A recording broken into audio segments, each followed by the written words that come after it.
Hai guys, balik lagi dengan gue Jonathan. Dan di video kali ini gue bakal nge-review keyboard yang bisa dibilang keyboard traveling ya dari Paradox Gaming, yaitu ZX68.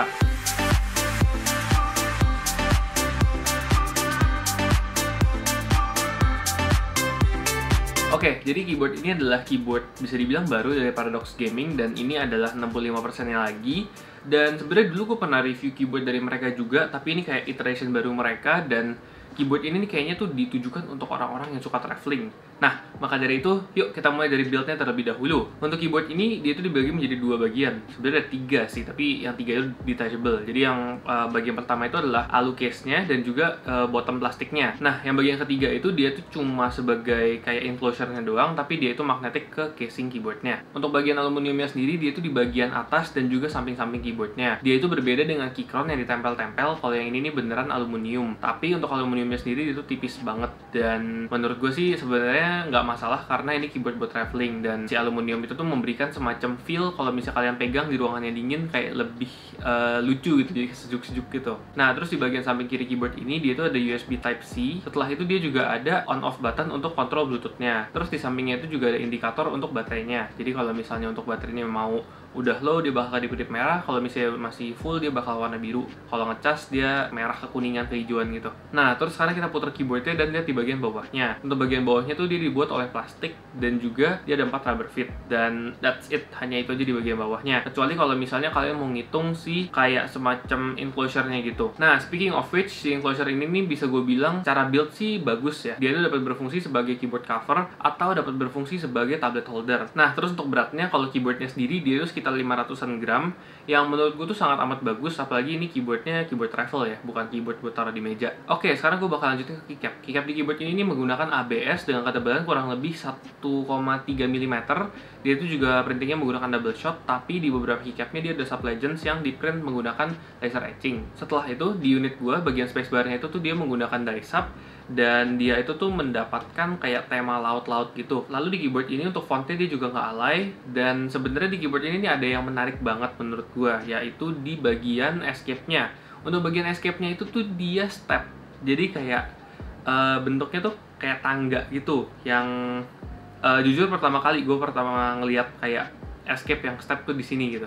Biasanya kan di caps lock, tapi yang ini di escape. Nah, kalau misalnya kalian mau ganti keycap, kalian harus sedikit hati-hati karena keyboard ini kan north facing. Jadi kalau misalnya kalian pakai yang keycap seri profile, dia bakal interference. Terus yang kalian harus lihat juga kalau nyari keycap itu harus ada 3x1U untuk bottom row-nya, dan juga ada yang 1,75U untuk right shift-nya. Terus sekarang gue bakal lanjut ke switch. Untuk switch di keyboard ini dia itu datang dengan beberapa varian, tapi kebenaran gue dikirimin yang Skylong Brown, atau yang sebutannya mereka itu adalah Chocolate Rose. Dan untuk switch ini dia itu memiliki actuation force di sekitar 65 gram dengan travel distance 4 mm, dan juga untuk tactile-nya itu cukup rounded dengan pre-travel yang bisa dibilang minim. Bisa dibilang dia mirip-mirip dengan Ako CS Blue, tapi springnya itu diganti ke yang spring berat. Untuk impression gue terhadap switch-nya sendiri sih bisa gue bilang cukup positif, meskipun dia itu agak aneh ya pas awal-awal. Jadi kalau misalnya kalian mau pakai switch ini, saran gue sih harus kayak di break in dulu, baru nanti bakal lebih enak. Tapi kalau misalnya tiba-tiba kalian bosan sama switch atau nggak demen, kalian nggak usah khawatir karena switch di keyboard ini tuh dia hot swappable, dan untuk hot swapnya itu tuh dia support 5 pin dengan LED yang flash. Jadi kalau misalnya kalian pakai switch dengan MX style apapun, harusnya sih muat-muat aja di keyboard ini. Sekarang gue bakal lanjutin ke stabilizer. Untuk stabilizer di keyboard ini, dia tuh warnanya tuh putih dan hitam, memiliki desain yang plate mount, dan untuk stabilizer ini udah preloop. Sayangnya, untuk preloopnya itu tuh bisa dibilang sangat amat miss, jadinya kayak fungsi loopnya tuh hampir nggak ada gitu. Yang gue lihat sih kayak berantakan dan nggak di wire-nya, jadi kayak apa gunanya gitu. Jadi hasil akhirnya tuh si keyboard ini nih dia bisa dibilang rattle-nya sangat amat noticeable. Nah, terus sekarang kita ke ngebongkar keyboard ini. Pertama, kalian harus siapin 2 alat dulu, yaitu obeng dan juga sesuatu yang tipis. Nah, terus kalian harus melepas keycap. Setelah itu skrunya itu kalian harus lepasin.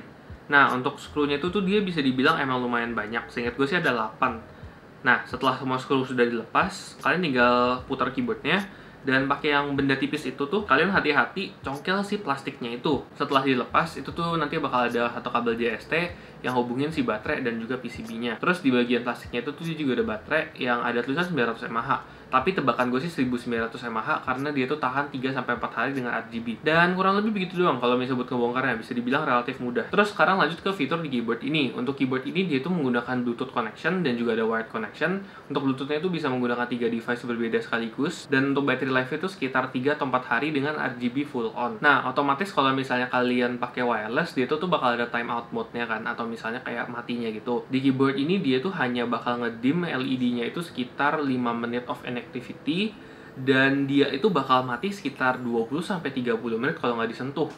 Itu bisa dibilang sih sangat lama dan boros banget terhadap baterai sih. Cuman dari pemakaian gue sih, dia 3-4 hari nggak mati.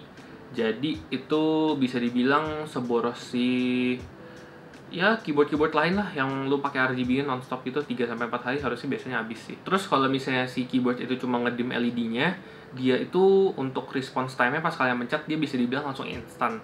Tapi kalau misalnya keyboardnya dari mati, dia itu bakal perlu waktu up to 10 detik dan semua keystroke yang kalian pencet di situ tuh bakal keregister pas si keyboard itu tuh udah bangun lagi. Lanjut ke fitur yang berikutnya, yaitu RGB. Untuk RGB di keyboard ini tuh bisa dikontrol menggunakan keyboardnya onboard, menggunakan FN dengan beberapa key lainnya yang akan gue tunjukkan sekarang. Dan untuk RGB-nya sendiri sih menurut gue sih nggak ada masalah ya. RGB-nya oke-oke aja, dan jujur no complaints terhadap RGB-nya. Setelah itu fitur berikutnya adalah FN-nya. Nah, FN di keyboard ini nih sebenarnya ada 2 layer, ada FN dan juga FNX. Untuk FN, kalian cuma tinggal tekan si FN biasa doang. Kalau misalnya FNX itu kalian harus tekan FN dengan menu button. Menu tuh yang di sebelah alt kanan tuh. Nah, secara fungsi, si FN biasa itu tuh cuma ngekontrol yang biasanya nggak ada di 65%. Kayak misalnya F-row, setelah itu buat kontrol RGB, dan kawan-kawan. Nah, si FNX itu fungsinya tuh buat ngekontrol multimedia function key. Jadi kalau misalnya si FNX sudah nyala itu, fungsi key FN kalian tuh bakal jadi fungsi key FNX. Jadinya kalian bisa ngekontrol fungsi multimedia itu yang di bagian numbernya. Itu sebenarnya di keycapnya udah ditunjukin seperti ini. Sekalian ngomongin FN, kalau misalnya kalian ngerasa si FN key itu mengganggu karena di sebelah kiri dan kalian nggak terbiasa, kalian bisa matiin FN key-nya itu menggunakan FN dengan insert. Itu bakal nge-lock FN-nya. Dan di keyboard ini mungkin kalian ngelihat dari layout-nya kan cukup aneh ya, karena keyboard Windows biasa layout-nya nggak kayak gini. Ini adalah layout yang biasanya digunakan di keyboard Mac. Jadi kalau misalnya kalian mau ngeganti fungsi Windows ke Mac, itu kalian cuma tinggal pencet FNW atau FNE. Setelah itu untuk aksesoris dalam boxnya itu, kalian bakal ngedapetin satu keycap puller yang plastik yang menurut gue jelek dan jangan dipakai. Setelah itu kalian bakal dapetin switch puller yang menggunakan logam, yang jujur menggunakannya cukup susah. Setelah itu kalian bakal dapet switch ekstra kalau misalnya switchnya shattering, jadi jaga-jaga gitu. Dan kalian bakal ngedapetin 2 kabel, ada USB Type-C to Type-C dan juga Type-A to Type-C.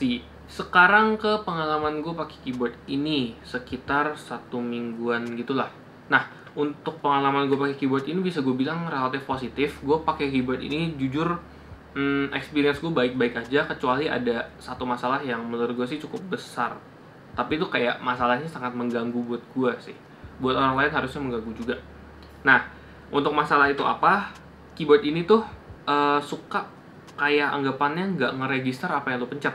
Jadi dalam kayak penggunaan kalian ngetik misalnya lumayan banyak gitu, itu tuh nanti tuh occasionally bakal ada beberapa huruf yang nggak keketik gitu. Jadi kayak anggapannya kayak typo.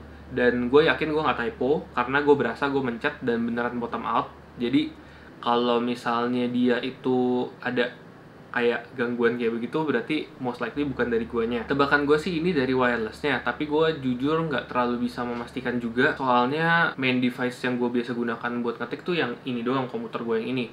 Dan untuk wirelessnya itu menggunakan Bluetooth dengan device lain, itu nggak ada masalah. Jadi sepertinya sih itu balik lagi ke barang ini. Cuman ini nggak tahu nih, ini terisolasi kepada unit gue doang atau unit orang lain juga kayak begini. Tapi di luar itu, segi konektivitas dari keyboard ini bisa dibilang oke-oke aja. Gue pakai buat ngetik dan juga main game, itu nggak kerasa ada delay. Itu gue buat main game kayak balapan atau game FPS itu nggak ada delay. Setelah itu untuk ngetik sekitar 80-100 WPM itu juga nggak ada delay sama sekali. Terus kalau misalnya dari segi typing experience, menurut gue sih typing experience gue pakai keyboard ini cukup positif ya, meskipun dia cukup stiff. Soalnya si switch itu kan sistemnya cukup berat, jadi gue tuh juga nggak ngerasa ada rasa sakit atau apa gitu. Setelah itu untuk pengalaman buat dibawa travel jalan-jalan gitu, itu gue bisa bilang cukup enak juga, karena si keyboard ini kan beratnya tuh bisa dibilang enteng banget ya buat keyboard mechanical.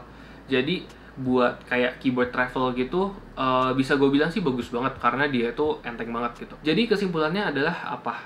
Menurut gue pribadi, kesimpulannya tuh kalau misalnya kalian peduli dengan keyboard mechanical yang kalian mau pakai buat travel, gue bisa rekomenin keyboard ini karena dia enteng dan user experience gue pribadi sih menggunakan barang ini oke-oke aja. Jadi menurut gue dengan harga 950.000 ini worth. Tapi kalau misalnya kalian nanya apakah ada keyboard yang lebih bagus dibanding ini, jawabannya adalah ada, dan jelas jawabannya ada. Karena si keyboard ini sebenarnya ya udah aja, nggak ada yang super duper spesial di luar beratnya, dan dia punya build yang relatif oke. Tapi kalau misalnya kalian mau ngebandingin dengan Keychron dan kawan-kawan, gue sih prefer ini, soalnya ini keyboard lebih enteng dibandingin keyboard-keyboardnya Keychron. Dan kalau misalnya untuk travel, gue tahu bahwa berat itu tuh menjadi salah satu contributing factor yang paling penting gitu. Jadi gue bisa bilang kalau misalnya kalian suka travel, keyboard ini sangat worth. Dan ya, untuk video kali ini begini aja. Terima kasih nonton sampai sini. Like dan subscribe kalau misalnya kalian suka dengan konten gue. Untuk typing test akan gue taruh setelah ini, dan ya kurang lebih begitu aja. Next up ada keyboard yang cukup menarik juga. Gue akan melakukan modifikasi cukup drastis ke keyboard ini. Dan ya, see you guys di video berikutnya. Bye-bye.